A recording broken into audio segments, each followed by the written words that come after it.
Hello दोस्तों। तो आज हम सीखेंगे कि बिना किसी गलती किए कैसे एसबीआई क्लर्क का फॉर्म भरना है। तो जैसा कि आप सभी जानते हैं कि एसबीआई क्लर्क का नोटिफिकेशन आज रिलीज़ हो गया है। आज आप देख सकते हैं यहाँ पे 17 दिसंबर 2024 10:43 पे। तो ये नोटिफिकेशन आज रिलीज़ हो गया है और आप देख सकते हैं इसमें तकरीबन क्या क्या दिया गया है। आपकी जो फीस होगी वो 750 होगी सभी कैटेगरीज के लिए, चाहे वो जनरल हो, बीसी हो या ईडब्ल्यूएस कैटेगरी हो। लास्ट डेट आप देख सकते हैं कि 7/1/2025। आप जनवरी में 7 तारीख तक इसे भर सकते हैं और पेमेंट वगैरह की भी आप देख सकते हैं वही लास्ट डेट होगी उसकी भी। और इसका जो फेज़ 1 एग्ज़ाम होगा वो जन फरवरी में होगा। तो आप प्रिपरेशन करना शुरू कर दीजिए और मेंस में भी तकरीबन मार्च या अप्रैल के आसपास होगा। और आपको पता है कि हर साल तकरीबन 1.5 लाख बच्चे जो है क्लियर करते हैं क्लर्क का। उसमें से तकरीबन 13,000 समथिंग कुछ के सीटें जो भी निकली हुई हैं उसके लिए आपको अप्लाई करना है। ये आप ये देख सकते हैं यहाँ पे कुल 13,735 पोस्ट पे जो भर्तियाँ निकली हैं उसके लिए आपको अप्लाई करना होगा। तो चलिए देखते हैं कैसे फॉर्म को फिलअप करते हैं। तो हम देख सकते हैं बाकी सारी चीज़ें कहाँ पे किसके लिए कितनी वैकेंसी निकली हुई है। अब हम यहाँ पे अप्लाई ऑनलाइन पर क्लिक करेंगे तो हम यहाँ देख सकते हैं। ये ज़रूर चेक कर लीजिएगा कि आपकी लिंक में ibpsonline.ibps.in हो। अब हम यहाँ देख सकते हैं यहाँ पे भी दिया गया है जो आपको रिक्वायरमेंट बताई गई है कि कमेंसरेट ऑनलाइन रजिस्ट्रेशन एप्लीकेशन वगैरह बाकी सारी चीज़ें आप यहाँ देख सकते हैं। पेमेंट फीस वगैरह पेमेंट के लिए बताया गया है कि कैसे क्या कर सकते हैं। अच्छा, बहुत सारे बच्चों का पूछना होता है कि सर मैंने पिछले साल एग्ज़ाम दिया था तो क्या इस साल हमको न्यू रजिस्ट्रेशन करना होगा या पुराने रजिस्ट्रेशन से ही वाला फॉर्म भर सकते हैं। तो ऐसा नहीं है, आप जब भी इसे अप्लाई करेंगे तो आप न्यू रजिस्ट्रेशन ही करेंगे। आप पुराने साल के उसे नहीं कर सकते हैं। तो आपको हर बार न्यू रजिस्ट्रेशन ही करना होगा। तो चलिए हम न्यू रजिस्ट्रेशन पर क्लिक करते हैं। उससे पहले मैं आपको ये बता देता हूँ कि आप ये जरूर ध्यान रखिएगा कुछ डॉक्यूमेंट है जो आपको पहले से प्रिपेयर करके रखना है। वो मैं आपको डॉक्यूमेंट बता देता हूँ आपको क्या क्या प्रिपेयर करके रखना है। तो आप पहले उसे प्रिपेयर कर लीजिएगा ताकि आपको किसी प्रकार की कोई दिक्कत ना हो। तो चलिए हम देखते हैं। तो ये देखिए मैंने आपके लिए लिखा हुआ है, आप इसे देख सकते हैं एसबीआई का लिए। जो आपका फर्स्ट स्टेप है वो आप देख लीजिए, हैंड रिटन डिक्लेरेशन आपका होगा जिसकी जो फाइल साइज होगी 50 KB से 100 KB के बीच में रहेगी। आप जरूरी ये याद रखिएगा कि लेफ्ट थंब इम्प्रेशन आपको देना है, अपना राइट थंब इम्प्रेशन नहीं देना है। लेफ्ट थंब इम्प्रेशन ही होगा, ये कंपलसरी है। वो भी या तो ब्लैक से होगा या तो ब्लू इंक से होगा। और उसकी जो साइज होगी 20 KB से 50 KB के बीच में होगी। बहुत लोग जल्दबाजी में राइट दे देते हैं थंब, लेकिन आपको लेफ्ट थंब इम्प्रेशन ही देना होगा। अगर आप किसी प्रकार की कोई गलती करते हो तो आपको फॉर्म दोबारा से फिलअप करना होगा। और आपने जो पहले जो आप लेटेस्ट फॉर्म फिलअप करते हो वही मान्य होता है, पुराना जो आपने पहले फिलअप किया होता है वो कैंसिल हो जाता है। तो अगर किसी प्रकार की कोई गलती होगी तो आपको दोबारा से फॉर्म फिलअप करना होगा। फिर यहाँ पे फोटोग्राफ इमेज जो होगी वो उसकी फाइल साइज 20 KB से 50 KB होगी। आप इसे एक फोल्डर बना के उसमें ये सारा डॉक्यूमेंट इकट्ठा करके रख सकते हैं। और आप जहाँ तक अपना फॉर्म खुद ही फिलअप करेंगे तो आप ये सारा डॉक्यूमेंट अपने पास रखिएगा। सिग्नेचर जो होगा वो 10 KB से 20 KB के बीच में होगा, वो भी ब्लैक इंक से होगा। याद रखिएगा ब्लैक इंक से होगा, ब्लू इंक से नहीं होगा। ये जो स्पेसिफिक चीजें हैं इसे जरूर याद रखिएगा। हम्म। तो आप ये देखिए, सिग्नेचर हैंड रिटन होना चाहिए। Declaration in capital letters shall not be accepted. जो आपका सिग्नेचर है वो डिक्लेरेशन कैपिटल लेटर्स नहीं होना चाहिए, ठीक है। और आपको जैसे दोबारा होगा, और ये डिक्लेरेशन का स्टेप दिया गया है कि मतलब आपको हैंड रिटन डिक्लेरेशन कैसे लिखना होगा।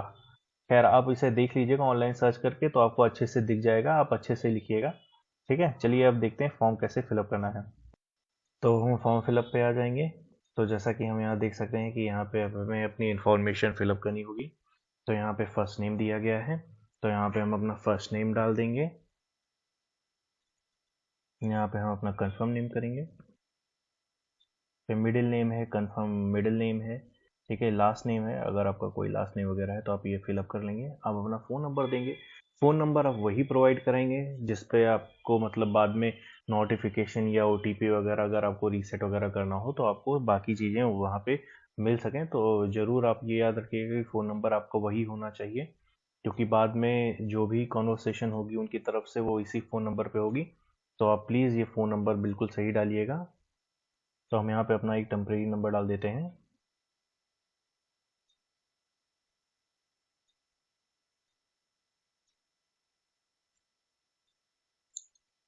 अब यहाँ पे नंबर हम रिपीट करेंगे।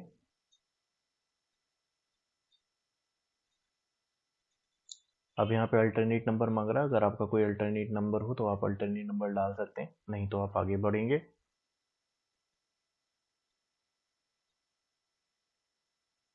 अब यहाँ अपना डोमेन जो है सेलेक्ट कर लेंगे। जो भी आपका ईमेल आईडी होगा वो अपना ईमेल आईडी डालिएगा और फिर उसके बाद उसे कंफर्म ईमेल कीजिएगा।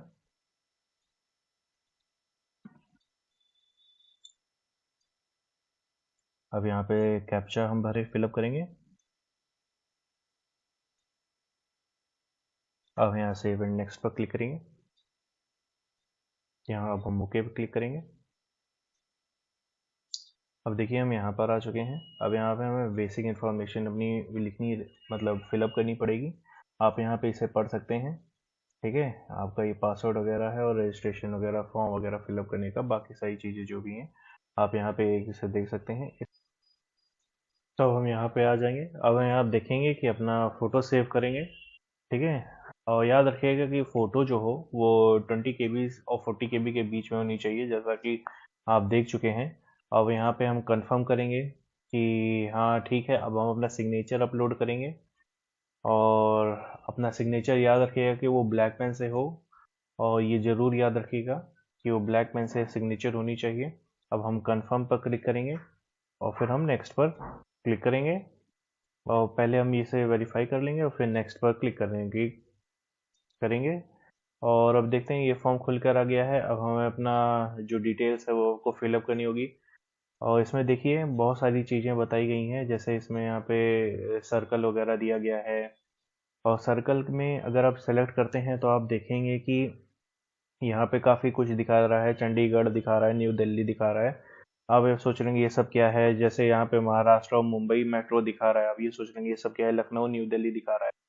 जो चंडीगढ़ न्यू दिल्ली और लखनऊ न्यू दिल्ली और ये जो मुंबई और मेट्रो दिखा रहा है, आप जैसे ये देख लीजिए, जैसे लखनऊ न्यू दिल्ली है तो इसमें बहुत सारे, जैसे आप रीजन देखेंगे लखनऊ के पास मतलब दिल्ली के पास वाले क्षेत्र होते हैं, जैसे गाजियाबाद हो गया, नोएडा हो गया, ये सारे लखनऊ वाले जो रीजन आते हैं। ठीक है, वो आपको ध्यान देना रहेगा कि जो लखनऊ न्यू दिल्ली वाला है वो उस साइड का एरिया रहेगा, और बाकी लखनऊ से इधर पूरा एरिया आएगा, लखनऊ और बहराइच, बाकी सारी चीज़ें जो होंगी, ये सारी चीज़ें जो हैं ये लखनऊ की तरफ आएंगी। बाकी मथुरा वथुरा जो है ये सारी चीज़ें जो है उधर न्यू दिल्ली की तरफ आएंगी। बस जैसे दिल्ली के जो एरिया में जैसे गाजियाबाद हो गया, ये सारे एरिया जो है मतलब दिल्ली से लगते हुए आते हैं तो उधर के, और बाकी लखनऊ सर्कल से आप देख सकते हैं। और बाकी हम सब दूसरे, जो फर्स्ट प्रेफरेंस है हमारा उसमें लखनऊ ही पर करेंगे, और सेकंड सर्कल हम जरूर न्यू दिल्ली रखेंगे। बाकी हम ऐसे ही फिलअप करते चले जाएंगे। अपनी लैंग्वेज चूज कर लीजिएगा, आपकी जो भी लैंग्वेज हो, हिंदी है या उर्दू है तो आप हिंदी सेलेक्ट करेंगे। और फिर यहाँ पूछ रहा है अपने 10th और 12th की मार्कशीट जो है वो स्पेसिफिक कोई लैंग्वेज में, जो लोकल लैंग्वेज है आपकी क्या उसमें आपने की है। जैसे अगर आप हिंदी मीडियम से हैं और यूपी बोर्ड से आपने किया है तो आप ये सेलेक्ट करेंगे, क्योंकि उसमें हिंदी जो है वो एज अ हिंदी सब्जेक्ट है, तो आप उसे यस सेलेक्ट करेंगे। इसके बाद हम कैटेगरी सेलेक्ट करेंगे, जैसे जनरल है, आप जो भी कैटेगरी में आते हैं आप उसे सेलेक्ट कर लेंगे। तो यहाँ हम जनरल कैटेगरी सेलेक्ट कर लेंगे। ठीक है, और फिर उसके बाद अपने हिसाब से आप देख लीजिएगा आप कौन सी कैटेगरी में आते हैं, आप उसे जो है फिलअप कर लेंगे। और फिर जैसे आपने एससी अगर भर लिया है तो आप सब कास्ट अपनी फिलअप करेंगे, लेकिन हम जनरल में तो जनरली सेलेक्ट करके आगे बढ़ेंगे। और फिर यहाँ पूछ रहा है are you trained aspirant of SBI, अगर आप हैं तो अप्रेंटिस में आप भरेंगे यस या और नो। अगर आप हैं तो आप भरेंगे और उसमें आपको 5 नंबर का तकरीबन फ़ायदा मिलेगा, अगर नहीं है तो नो भर दीजिएगा। और आपने कब से कब तक वहाँ सर्विसेज दी हैं तो आप देख सकते हैं। और यहाँ पे आपको जो है डिसेबिलिटीज़ दिखा रही हैं, अगर कोई है डिसेबिलिटीज़ तो आप यस भरिए, नहीं तो आप नो भरिएगा। आप यहाँ पे टाइप ऑफ डिसेबिलिटीज़ आपको बताना पड़ेगा, अगर नहीं है तो नो करिए, तो बाकी सेक्शंस आपको डिसेबल हो जाएंगे। अब यहाँ देखेंगे कि are you suffering from cerebral palsy and your writing speed is affected, अगर ऐसा कुछ भी है। हाँ, इसे मतलब कह सकते हैं कि इसे न्यूरोलॉजिकल डिसऑर्डर कहते हैं। तो अगर आपको किसी प्रकार की कोई दिक्कत है और अगर आपने यहाँ पे यस किया होता तो आपको ये सब भरना पड़ता। लेकिन जैसे कि आपने वहाँ पे नो कर दिया है तो आपको ये सब डिसेबल हो जाएगा, तो आपको ये सब भरने की कोई ज़रूरत नहीं पड़ेगी। आप यहाँ पे आप आएंगे तो आप यहाँ देखेंगे कि अगर यहाँ पे कोई डिसेबिलिटीज़ वगैरह दिया गया है, अगर आप इसके अंतर्गत आते हैं तो आप यस भरेंगे, नहीं है तो आप नो भरेंगे। तो हम नो कर देंगे, आगे बढ़ेंगे। फिर इसके बाद रिलीजन के पूछ रहा है कि आप कौन से हैं, तो आप देख सकते हैं यहाँ पे जो भी आपका रिलीजन है आप उसे सेलेक्ट कर सकते हैं, हिंदू। और अगर आप माइनॉरिटी कम्युनिटी से आते हैं तो यहाँ से यस सेलेक्ट करेंगे, नहीं तो नो सेलेक्ट करेंगे। और जैसे कि हम देख सकते हैं कि जो नेशनल सिटीजनशिप वगैरह दी है वो ऑफ कोर्स इंडियन है तो इंडियन ही रहेगा। अब इसके आगे हम सब देखते हैं, are you seeking a relaxation under the divorce. तो अगर आप इस कैटेगरी में आते हैं या आप इस कैटेगरी में फॉल करते हैं, जो अगर नॉट रीमैरिड वगैरह है तो आप यहाँ पे यस या नो आप सेलेक्ट कर सकते हैं। तो हम यहाँ नो सेलेक्ट करेंगे। एक्स सर्विसमैन है तो आप उसमें आप बता सकते हैं कि अगर हैं या नहीं है, तो आप यहाँ पे सेलेक्ट कर सकते हैं, यस और नो भर सकते हैं। और डिसेबल अगर हैं तो आप नो पे सेलेक्ट करेंगे। फिर आप पीरियड ऑफ सर्विस आपको बतानी पड़ेगी, आपने कितने सालों के लिए या कितने मंथ के लिए आपने किया है। और फिर आप यहाँ 15 year something army special service, अगर आप SBI में पहले से वर्क कर रहे हैं तो आप यस करेंगे, नहीं हो तो आप नो करेंगे।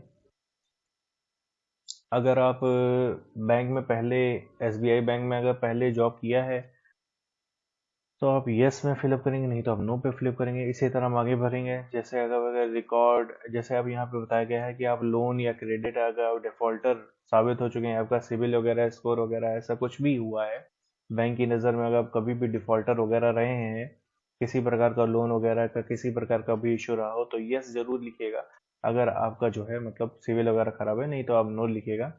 ठीक है। अब इसके आगे बढ़ेंगे, फिर आगे देखते हैं तो इसमें पूछ रहा है बाकी सारी चीज़ें कि कैरेक्टर सर्टिफिकेट वगैरह समथिंग ये है। मॉरल एप्टीट्यूड, अगर किसी प्रकार का आपके पास कोई FIR दर्ज वगैरह हुई है तो आप यस भरिएगा, नहीं तो आप नो भरिएगा। ठीक है। और आप अपना सेंटर किस स्टेट में चाहते हैं या कहाँ चाहते हैं तो आप उसे सेलेक्ट कीजिएगा। तो हम यहाँ उत्तर प्रदेश सेलेक्ट कर सकते हैं, करेंगे। और अगर आप कहीं और भी स्टेट में हैं और आप चाहते हैं वहाँ पे अपना एग्ज़ाम देना तो आप इसे सेलेक्ट कर सकते हैं। ठीक है। जैसे आप मान लीजिए आप उड़ीसा हैं, पुडुचेरी में हैं या केरला में हैं और आप वहाँ चाहते हैं आपका सेंटर हो, तो आप वो भी सेलेक्ट कर सकते हैं और वहाँ पे अपना प्रीलिम्स का एग्ज़ाम दे सकते हैं।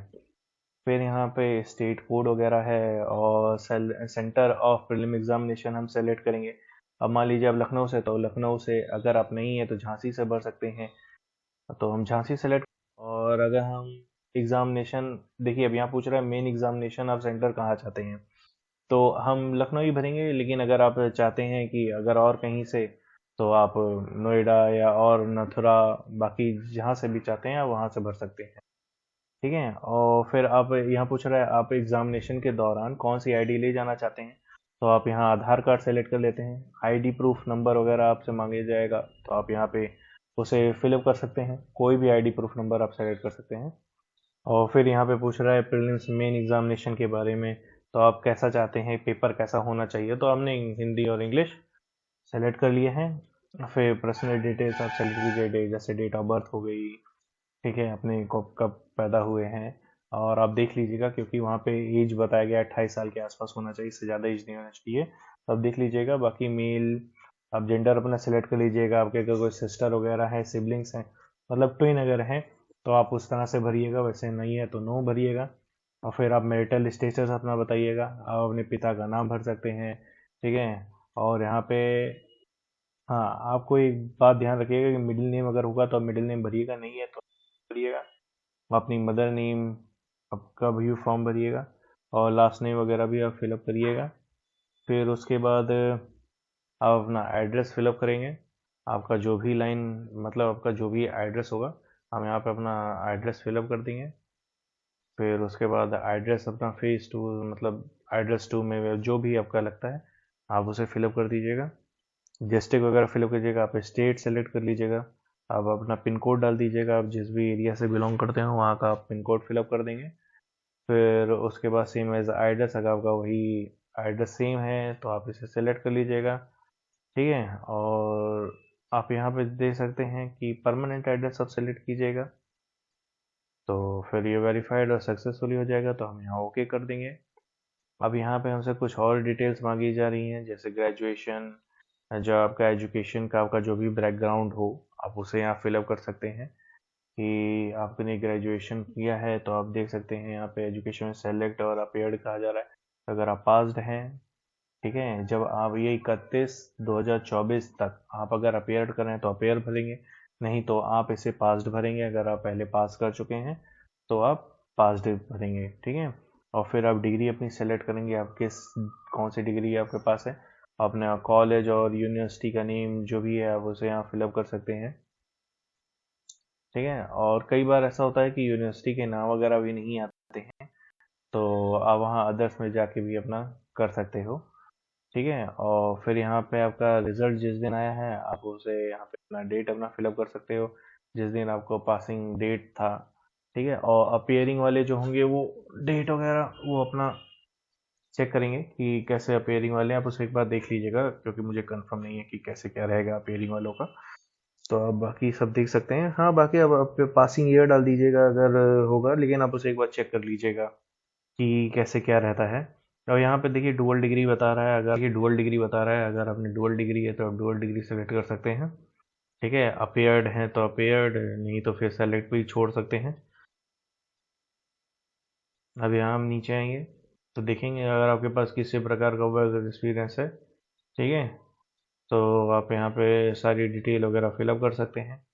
अगर वर्क एक्सपीरियंस की बात हो रही है तो वैसे आपको, अगर आप चाहें तो इसे नो करके आगे बढ़ सकते हैं, वैसे नो ही भरूंगा मैं। और बाकी ये सारी डिटेल है, whether decision of taking a pre exam training, ठीक है, तो आप इसके लिए भी सेलेक्ट कर सकते हैं। इस बार ये दिया गया है, पिछली बार ये नहीं था, ठीक है। अगली, हाँ, तो ये प्री एग्ज़ाम ट्रेनिंग के लिए जो है मतलब दिया जाता है। तो आप यहाँ देख सकते हैं कि प्री एग्ज़ाम ट्रेनिंग होती है SC ST OBC इन सब के लिए, तो जनरल के लिए ये ऑप्शन नहीं है, ये SC ST OBC इन सब के लिए है। तो आप यहाँ पे आप सेलेक्ट कर सकते हैं यस और नो, अगर आप चाहें तो इसे सेलेक्ट करें, नहीं है तो फिर रहने दीजिए। बाकी आप लैंग्वेज यहाँ पे अपनी सेलेक्ट कर सकते हैं, हिंदी, इंग्लिश।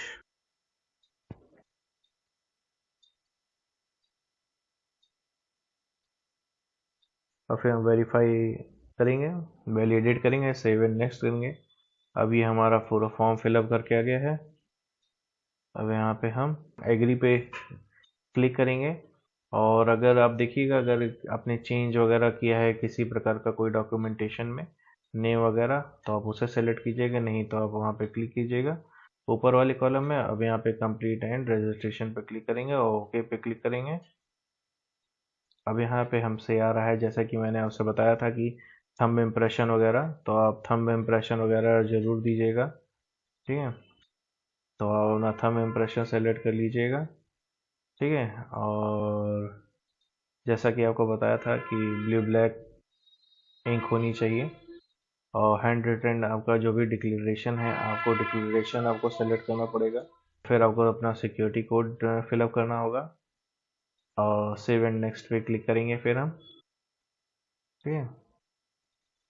और यहाँ पे आपसे अब पेमेंट का ऑप्शन मांगेगा, आप यहाँ पे सेलेक्ट कर सकते हैं। यहाँ पे आप कैप्चा फिलअप करेंगे, तो आप यहाँ पे फिर आप सबमिट पे क्लिक करेंगे और आप पेमेंट के लिए एलिजिबल हो जाएंगे। तो अब हम सबमिट पे क्लिक करेंगे, तो यहाँ ओके करेंगे। फिर आपसे यहाँ पे पूछेगा कि आप कैसे अपना पेमेंट करना चाहते हैं, तो आप सेलेक्ट कर सकते हैं, आप UPI के थ्रू कीजिएगा, क्योंकि वो सबसे बेस्ट तरीका है। और जैसे ही आप मेक पेमेंट करेंगे,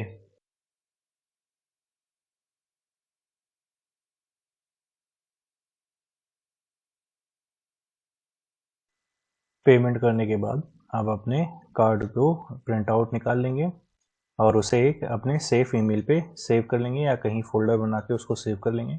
अगर ये आपको वीडियो ये इन्फॉर्मेटिव लगी हो या इसने आपके प्रॉब्लम को सॉल्व किया हो, तो इस चैनल को प्लीज़ लाइक सब्सक्राइब ज़रूर कीजिएगा। और यहाँ तक हमारे साथ बने रहने के लिए आपका बहुत बहुत धन्यवाद।